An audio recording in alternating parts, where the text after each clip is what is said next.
morning, everyone. Good morning, Startupfest. How are you? How's everybody? Yeah? Amazing to be here.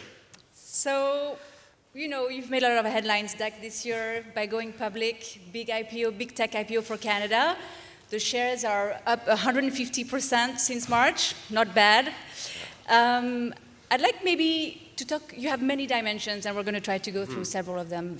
I'd like maybe to start first with a little bit about you, your family history, growing up in Vancouver, and how that made you as an entrepreneur.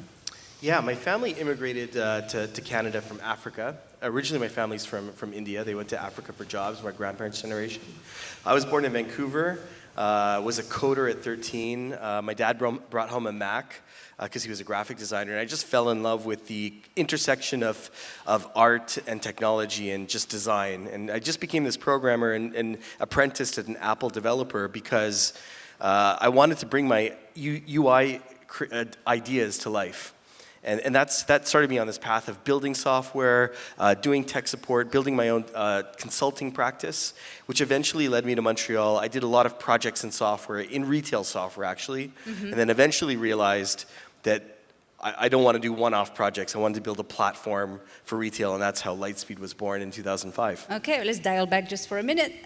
So growing up, you started going to college. Yeah. You dropped out, which I guess is very common among entrepreneurs, right? But yeah, it's a pattern. You went back to school to study art history. Yeah. So because of growing up with, with all this, building all this software growing up, I went automatically into computer science just because it seemed like the path to go into.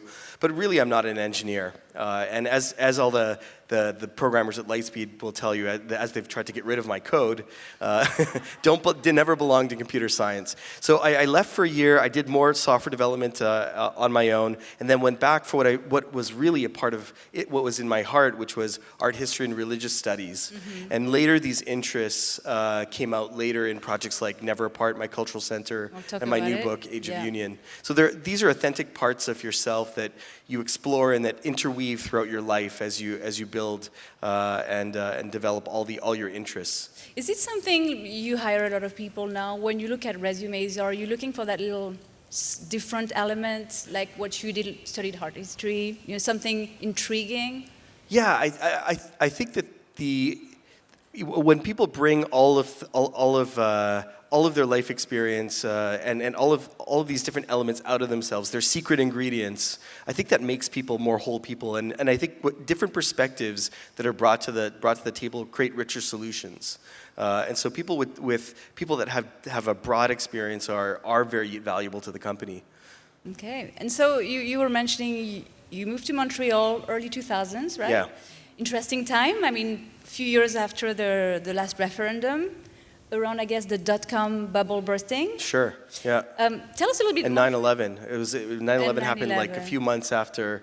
9/11 happened a few months after I moved here, and I thought I could continue all my contracts from Vancouver, and the world changed. I had to get a job. I had to start to get resourceful and build, and that job actually ended, and I was laid off. And so Lightspeed came out of this moment where I was laid off, but it was a moment of opportunity, and I wasn't as scared as much as I was excited, in much the way that many of the entrepreneurs in this room are, of starting something.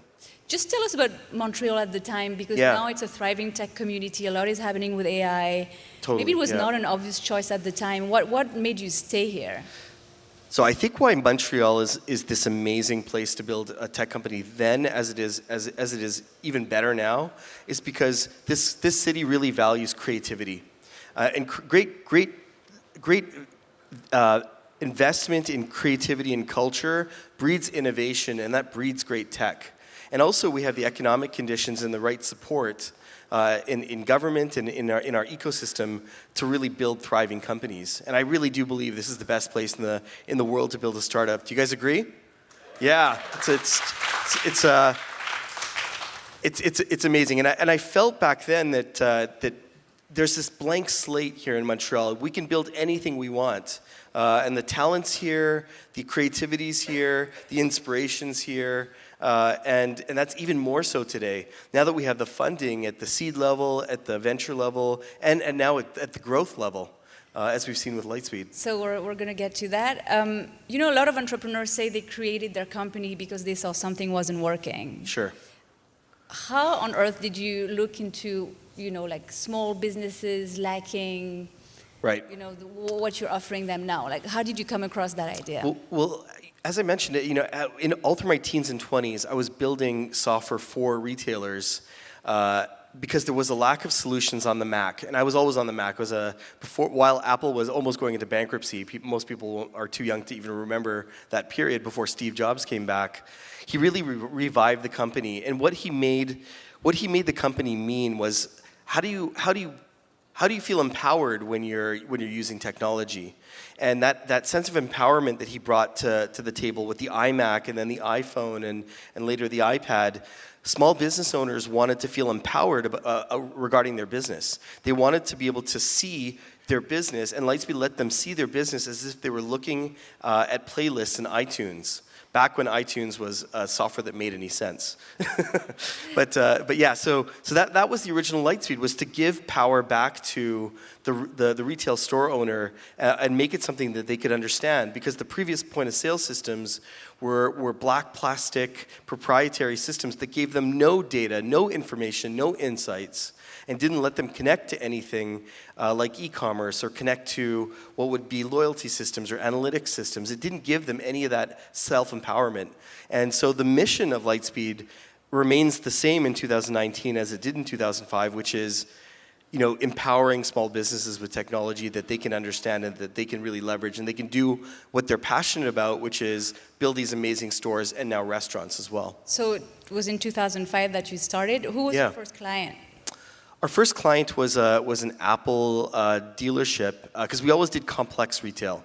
An Apple dealership, and what's interesting about an Apple dealership, and there was dealerships before Apple had its own stores, they had repair shops, they had front counter sales, they had corporate sales, they had purchasing from all different countries, different currencies, and that really has been the hallmark of Lightspeed. It's the complex retailer with hundreds of thousands of products in their database. And so we've always gone towards the more complex customer. And so we took that model and we said, okay, that model is also going to work for bike, because bike also has repair shops. It can work for jewelry. It can work for all these other retail verticals. And so we tested with a furniture store also and a spa also in the early days. And so those early customers really helped us battle test Lightspeed against all of these different verticals. What was interesting is, and this is, I think, a good tip for all the entrepreneurs out there, is we never really went public with our software until 2 years in. Our early customers, we kind of conquered the Apple dealership network, and they became our resellers. They became our distributors around the world. So 2 years in, after all of them buying the software, and that's why we never had to raise money, because they all bought licenses, about 150, 200 of them, they all became our distributors all around the world, and that's why Lightspeed became such an internationally focused company so quickly. And we had these unpaid 400 resellers, and they made businesses around it. Where was your first foreign office? Sorry? Where was your first foreign office? First foreign office, well, our first actual office outside of Montreal was Ottawa, then later New York, I would say. And then our first foreign office was Ghent, Belgium. And so there was that first 7 years of bootstrapping. And I think this period was so important because we really baked in our DNA, and we built this company with our resellers, and we'd bring them in for these training camps where we train them how to sell the software, and they just went to market and sold the software everywhere. But then the second 7 years was the venture capital phase. And that's when we really started to be like, we need to be in the cloud. In order to be a big player in this market and really change the world, we have to move our whole company into the cloud. That's when we start to acquire companies. And where we got our first real foreign office was in Belgium, when we bought a restaurant cloud company and built our Lightspeed restaurant around that technology. So you're mentioning different phases in the company. Yeah. When would you say was your biggest challenge, or did you have several? So Excel, which is the investor behind Slack and Facebook and Dropbox, invested $30 million into Lightspeed in 2012 after 7 years of us being super heads down and in our own little bubble, except for us and our resellers and our customers. And so the first year of Excel investing, we didn't spend $1 of that investment. We just spent the first year looking at the business and seeing how we're going to supercharge and scale it. And we realized after that year that if we're not in the cloud, we're not going to be competitive. And so I think that was the biggest challenge of Lightspeed is like, how do we take this company where they invested $30 million in this Mac-based point of sale and just completely change what the company does to being this platform agnostic, cloud-based company with a subscription model? How do we flip successfully the whole company? The investor was behind you on that project. And they didn't even invest in us doing that flip, but we realized together that that's what was going to be necessary. So we did acquisitions to bring in the right teams and the right technology, and then we took all our engineers and brought it all together and just transformed the company, transformed our go-to-market. We actually lost a lot of those resellers that didn't know how to sell in the cloud or weren't relevant with the cloud. And then the next year we bought another company that helped us go into restaurant cloud, and then bought another company that helped us to go into e-com, and then with these platforms built what is Lightspeed today. What about the pressure to sell? Was that a challenge for you? So, I think it just illustrated how valuable those venture capital investors were, because they really pushed us to go into the cloud and build all this value. But at the same time, they always had their eye on this exit. They always had their eye on can we sell Lightspeed to PayPal? Can we sell Lightspeed to Square? And so we never really were thinking very long-term about the company. And so that was a bit of a distraction. Now, as we got more Canadian investors, so Inovia came in, then Investissement Quebec, then the Caisse de dépôt, these investors wanted to build the long-term tech anchor in Canada. And so we had kind of competing values, one which wanted to exit the company and find a buyer. And I signed up for that. In 2012, when I took $30 million from Excel, I was like, yes, this Mac-based point of sale is going to be valuable to somebody, and yes, we'll find a buyer when the time is right. But as we started to build Lightspeed into this cloud global player, it seemed less and less like the right thing to do. And so in 2017, we did a sale process with our original investors. I wanted to keep my promises to them, but then we also found a way with our Quebec-based investors to be like, no, we're going to build a tech anchor here that's headquartered here, that's got offices around the world, it's very international, but we're going to buy out that first investor, and we're going to take a couple of years and then IPO. So an amicable split with Amazing. I mean, I think it was so stressful. I actually had a facial paralysis that year in 2017. The pressure was incredible. I actually thought I might not come back from losing, half of my face. It was just unbelievable pressure of one set of investors wanting to sell and another set of investors saying, let's go for the big, long-term project with Lightspeed. Let's build this into a global superpower. And having all of this, on my shoulders of having to negotiate. But in the end, it was a win-win-win. Excel got what they wanted in terms of their return, and me and the management team and our Canadian investors got what we wanted, which was this future of long-term thinking. And so the IPO this year, what made you feel the timing was right? So that's interesting too, because our as happy as our new investors that were all Canadian were about now having this new path, and we got all these new board members. We got Patrick Pichette from and Mary-Josée Lamotte from Google, Paul McFeeters from OpenText, and Rob Williams from Amazon, and now we're building a long-term future. Nobody was pushing us to go public, but we thought, if we really want to consolidate this very fragmented market in point of sale where there's a player and we have a different competitor for retail and restaurant in every single country we're in. Mm-hmm. And so it's super fragmented. If we want to consolidate this market and be a global player, we're not going to be able to do that as a private company. If we want to buy companies and bring them under the umbrella, if we want to roll up technologies and add capability, this is going to be more possible and as a public company. We've done 6 acquisitions as a private company, but as a public company, we can have a bigger brand recognition. We can have a public currency that we can go out and do very big moves. And so that was a risk, and it was a risk to not. There's been this idea that a tech company will not be valued if it's not listed in New York. And so we decided that let's try the TSX only and see if a Canadian company can go on a Canadian exchange and get the same valuation as it can by doing a dual listing. And there's been very few Canadian tech IPOs. Shopify's been an amazing one. They went public about 4 or 5 years before we did, but they did the dual listing, and they were at a certain revenue value. And we were not quite at that revenue value, and we thought, okay, let's try to do this TSX listing, and that's been everything we could have hoped for. Have you left the door open to your US listing as well?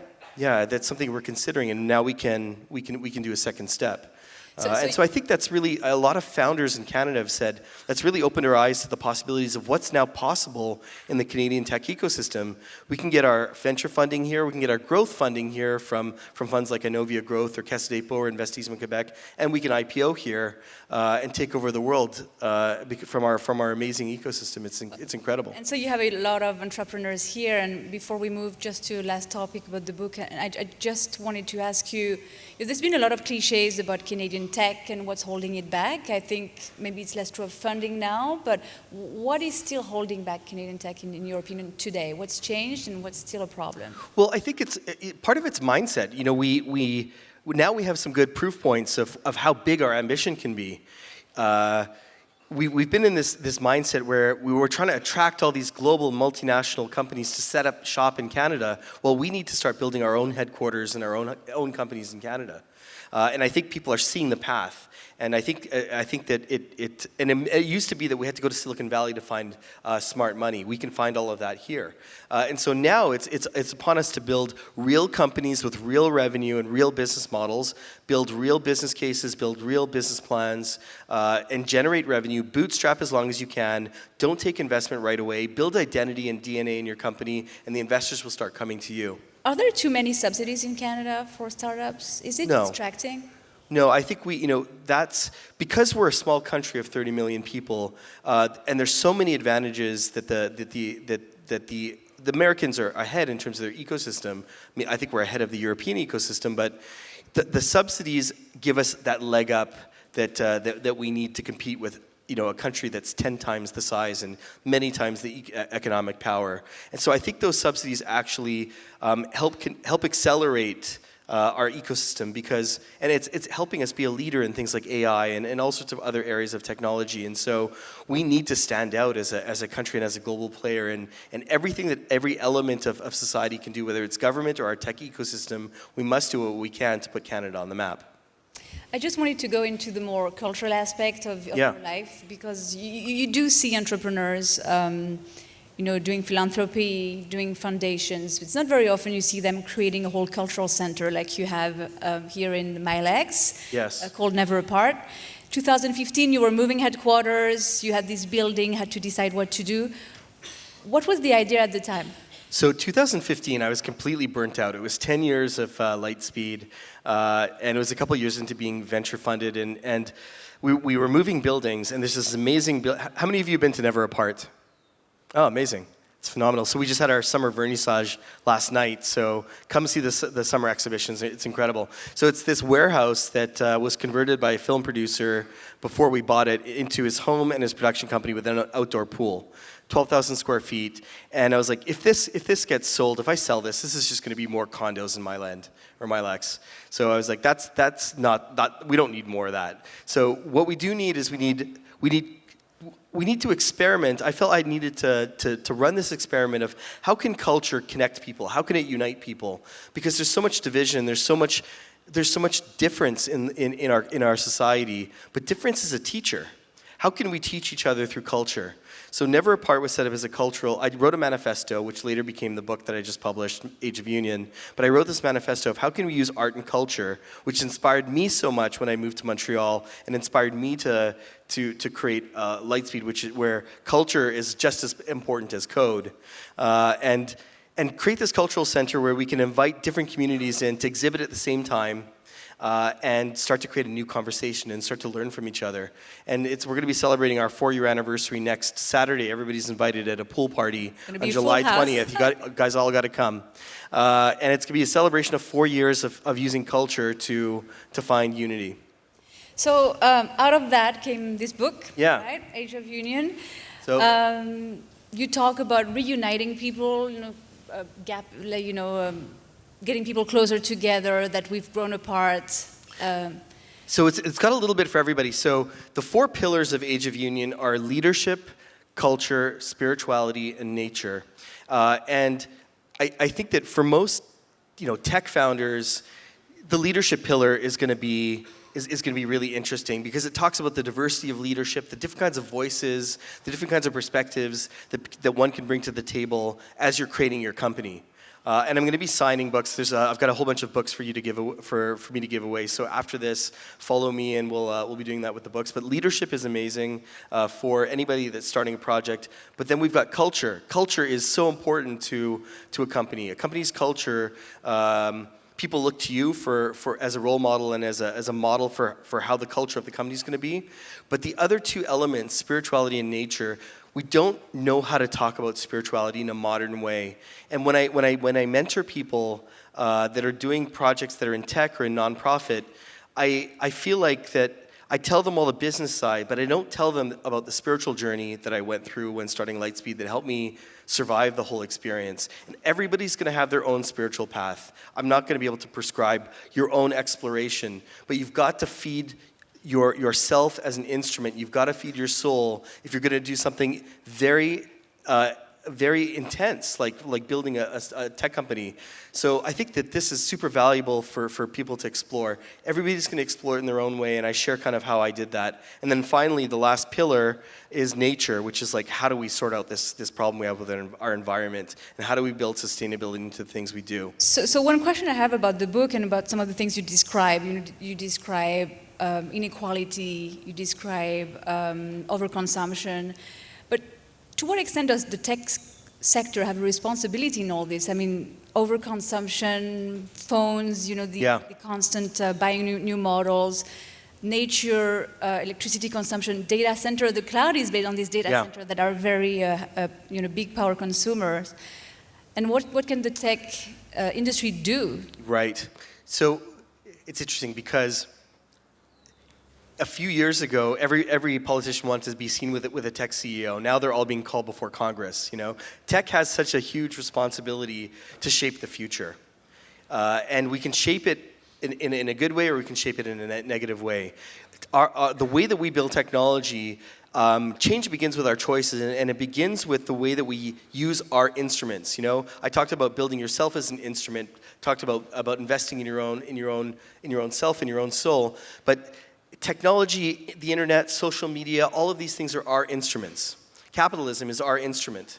If we can use these things for positive change, or we can let them be used negatively, as they're being currently used in so many ways. And so technology has this unique opportunity to actually take these human-created instruments and inventions, these amazing things, and focus them with a mission of sustainability, with a mission of positive change and unity. So, for example, Lightspeed, we help retailers and restaurateurs in our local communities. We can give them more tools to source sustainably, to support local communities, to support local business.